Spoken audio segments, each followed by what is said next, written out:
Hello అండి. Welcome back to my channel. మనకి national academy of music dance drama ఉంటుంది కదా, అంటే మనకి సంగీత్ నాటక అకాడమీ.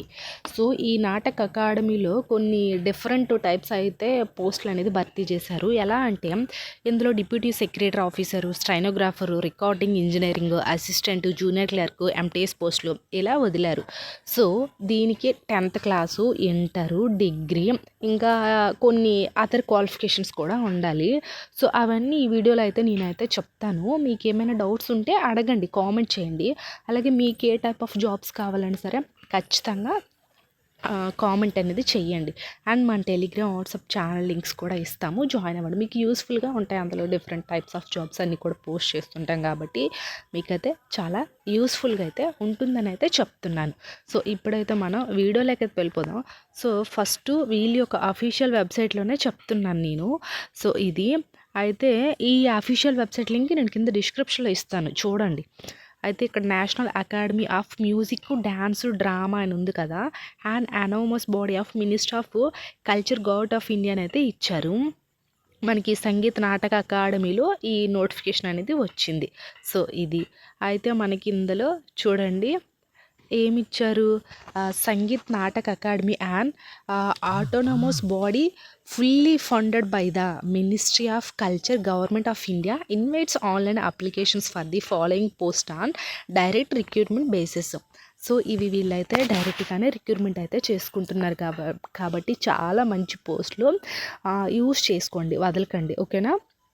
అయితే ఇంకోటి, వీడియోని ఎవరైనా లైక్ చేయకపోతే లైక్ చేసేయండి. ఇక్కడ చూడండి ఏమిచ్చారు. Name of the post, pay level and classification of post, number of vacancies అయితే ఇచ్చారు కదా వీళ్ళు. అయితే ఇందులో చూడండి డిప్యూటీ సెక్రటరీ అని అయితే ఇచ్చారు కదా. డాక్యుమెంటేషన్స్ అంటే వీళ్ళ యొక్క వర్క్ డాక్యుమెంటేషన్స్, డిప్యూటీ సెక్రటరీ అంటారు కదా. సో అది వీళ్ళకి పే లెవెలు అంటే 11th సిపిసి లెవెల్ అంటారు కదా. సో ఆ లెవెల్లో వీళ్ళకైతే ఇస్తున్నారు. స్టార్టింగ్ 67K అనేది పర్ మంత్ రెమ్యునేషన్స్ అయితే ఇస్తారు వీళ్ళకి. అయితే గ్రూప్ ఏ టెక్నికల్లో వస్తుంది. అంటే ఈ పోస్టులన్నీ కూడా గ్రూప్ ఏ అంటే గెస్టేటెడ్ కింద అయితే వస్తాయి ఈ పోస్టులు. సో ఇవి అయితే ఇందులో 1 వేకెన్సీస్ అయితే ఉంది. అండ్ నెక్స్ట్ వన్ వచ్చేసరికి ఏంటంటే ఇక్కడ స్టెనోగ్రాఫర్ వేకెన్సీ ఉంది కదా. ఈ స్టెనోగ్రాఫర్ ఏంటంటే వీళ్ళకి పర్ మంత్ 35,000 నుంచి 1,12,000 వరకు కూడా పర్ మంత్ రెమ్యునేషన్స్ అయితే ఇస్తారు. అండ్ ఈ గ్రూప్ బి మినిస్ట్రియల్ కింద అయితే వస్తుంది. So group A, group B ఇవి ఏంటంటే గెస్టెడెడ్ కింద వస్తాయి. ఆఫ్టర్ గ్రూప్స్ అంటే నాన్ గెస్టెడెడ్ కింద అయితే వస్తాయి ఈ వేకెన్సీస్. అయితే ఇవి 2 వేకెన్సీస్ అయితే ఉన్నాయి స్టెనోగ్రాఫర్ పోస్టులు. సో అది అండ్ రికార్డింగ్ ఇంజనీరింగ్ అయితే ఉంది.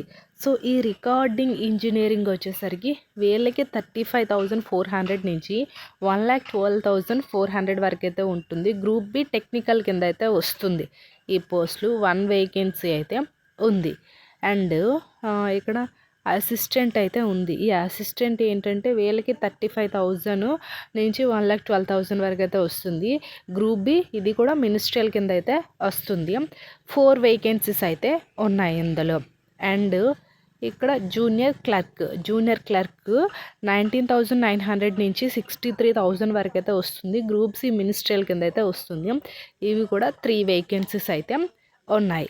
అండ్ ఆల్సో ఎంటీఎస్ వేకెన్సీస్ అయితే 5 వేకెన్సీస్ అయితే ఉన్నాయి. ఇవి గ్రూప్ సి నాన్ మినిస్ట్రియల్ కింద వస్తుంది. 18,000 నుంచి అయితే శాలరీ అనేది వస్తుంది. సో ఇది అయితే వీటికి ఎడ్యుకేషనల్ క్వాలిఫికేషన్స్ ఏంటి మేడం అని మీరు అడగొచ్చు. సో దీని యొక్క ఎడ్యుకేషన్ ఎంటీఎస్ ఉంటుంది కదా, ఎంటీఎస్ యొక్క ఎడ్యుకేషనల్ క్వాలిఫికేషను 10th క్లాస్ అనేది ఉండాలి. మీకు ఏమైనా ఎంటీఎస్ మల్టీటాస్కింగ్ స్టాఫ్లో ఎక్కడైనా ఎక్స్పీరియన్స్ ఉంటే ఎక్కువ ప్రిఫరెన్స్ అనేది ఉంటుంది, బట్ లేకపోయినా పర్వాలేదు. సో అది. అండ్ జూనియర్ క్లర్క్స్ ఉంటాయి కదా, జూనియర్ క్లర్క్స్కి అయితే మీకు ఇంటర్ కానీ గ్రాడ్యుయేషన్లు కానీ ఉంటే చాలు. మినిమం క్వాలిఫికేషన్ ఇంటర్ అనేది ఉండాలి. సో అది. అండ్ అసిస్టెంట్కి వచ్చేసరికి ఏంటంటే మినిమం మీరు గ్రాడ్యుయేషన్ అనేది కంప్లీట్ చేసి అయితే ఉండాలి. అది ఇంజనీరింగ్ అయినా నార్మల్ బ్యాచిలర్ డిగ్రీ అయినా సరే ఉండాలి. సో అది. అండ్ ఇక్కడ రికార్డింగ్ ఇంజనీరింగ్ అనేది ఇంజనీరింగ్లో కొన్ని ఉంటాయి. ఆ సబ్జెక్ట్స్ ఉంటే మీకు ఈ రికార్డింగ్ ఇంజనీరింగ్ పోస్టులకు అనేది మీరు అప్లై అనేది చేసుకోవచ్చు. అండ్ స్టెనోగ్రాఫర్కి ఇంటర్ క్వాలిఫికేషన్ ఉండి మీకు typing speed, computer knowledge, MS office, excel, power point వీటిపైన నాలెడ్జ్ అనేది ఈ స్టెనోగ్రాఫర్ పోస్టులకు అనేది ఉండాలి.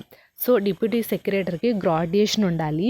అండ్ అంటే మనకి పోస్ట్ గ్రాడ్యుయేషన్ కూడా అడిగే ఛాన్సెస్ అనేది ఎక్కువగా ఉంటుంది. సో ఇది ఈ ఎడ్యుకేషనల్ క్వాలిఫికేషన్స్ ఉండే వాళ్ళు ఎవరైనా సరే, మేల్ అండ్ ఫీమేల్ క్యాండిడేట్స్ ఎవరైనా సరే దీనికి అప్లై అనేది చేసుకోవచ్చు. నేను కింద డిస్క్రిప్షన్లో వీళ్ళ యొక్క అఫీషియల్ వెబ్సైట్ లింక్ అనేది ఇస్తాను కాబట్టి ఒకసారి అనేది చూడండి.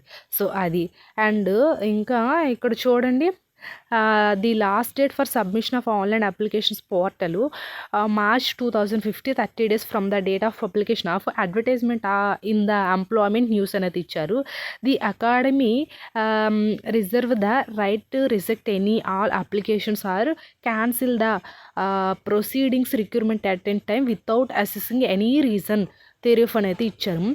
సో మీరు ఏంటంటే వీళ్ళు ఇచ్చిన డేట్కి మీరు ముందుగానే అప్లై అనేది చేసుకోవాలి. ఆఫ్టర్ మీరు అప్లై చేసిన అవి రిజెక్ట్ అయిపోతే క్యాన్సిల్ కూడా చేసేస్తాం వితౌట్ ఎనీ రీజన్ అని అయితే వీళ్ళైతే ఇచ్చారు. సో అది వీళ్ళు ఇచ్చిన డేట్కి మీరు ఇంట్రెస్ట్ ఉంటే అప్లై చేయాలనుకుంటే ఈ వేకెన్సీస్కి తగ్గట్టుగా మీకు ఎడ్యుకేషనల్ క్వాలిఫికేషన్స్ ఉంటే ఒకసారి చూడండి. సో అది అండ్ ఇక్కడ చూడండి ఎలిజిబిలిటీ క్రైటీరియా అనేది ఇచ్చారు. How to apply new user registered users అనేది ఇచ్చారు. సో ఇక్కడ మనకి హౌ టు అప్లై ఉంది కదా, దానిపైన క్లిక్ చేయండి. దానిపైన క్లిక్ చేయగానే మీకు నెక్స్ట్ పేజీ అనేది ఓపెన్ అనేది అవుతుంది. సో ఇక్కడ స్టెప్స్ అనేది ఇచ్చారు. వీళ్ళు ఇచ్చిన ఇన్స్ట్రక్షన్స్ ప్రకారంగా మాత్రమే మనం అప్లై చేయడానికి అవుతుంది. మన ఓన్ వేలో అప్లై చేసినా అవ్వదు. సో అది వీళ్ళు ఇక్కడ ఇక్కడ స్టెప్ 1 వచ్చేసరికి ఏంటంటే before registration the website the candidate should process of the following అనేది ఇచ్చారు. అంటే లైక్ మీ ఈమెయిల్ ఐడి, ఫోన్ నెంబర్తో ఫస్ట్ ఆఫ్ ఆల్ రిజిస్ట్రేషన్స్ అనేది చేసుకోవాలి. ఆఫ్టర్ మీరు ఏంటంటే రిజిస్ట్రేషన్ కంప్లీట్ అయ్యాక ఆన్లైన్లో అప్లై చేయడానికి అనేది అవుతుందంట. సో ఇక్కడ డాక్యుమెంట్స్ రిక్వైర్డ్ అంటే మ్యాండేటరీగా ఉండాల్సిన డాక్యుమెంట్స్ అయితే అడిగారు. 10th క్లాసు మార్క్ షీట్స్ అన్నీ కూడా ఉండాలి. And caste certificate and non criminal certificates, మీకు ఏమైనా ఎక్స్పీరియన్స్ ఉంటే experience, candidate signature, passport size photo, ఇవి ఉండాల్సిన మ్యాండేటరీ డాక్యుమెంట్స్ అయితే అడుగుతున్నారు. అప్లై చేసేటప్పుడు ఇవన్నీ కూడా ఉండాలి. సో అది అండ్ ఇక్కడ చూడండి ఫిల్లింగ్ ఆఫ్ ద అప్లికేషన్ అయితే ఇచ్చారు కదా, ఈ వెబ్సైట్లోకి వెళ్ళి కంప్లీట్ ఇన్ఫర్మేషన్ అనేది మీరు ప్రొవైడ్ చేయాలని అయితే అంటున్నారు. కింద డిస్క్రిప్షన్ లింక్ అనేది ఇస్తాను. ఇంట్రెస్ట్ ఉంటే అప్లై అనేది చేయండి. మీకు ఏమైనా డౌట్స్ ఉంటే ఖచ్చితంగా కామెంట్ అనేది చేయండి. Thanks for the watching this video.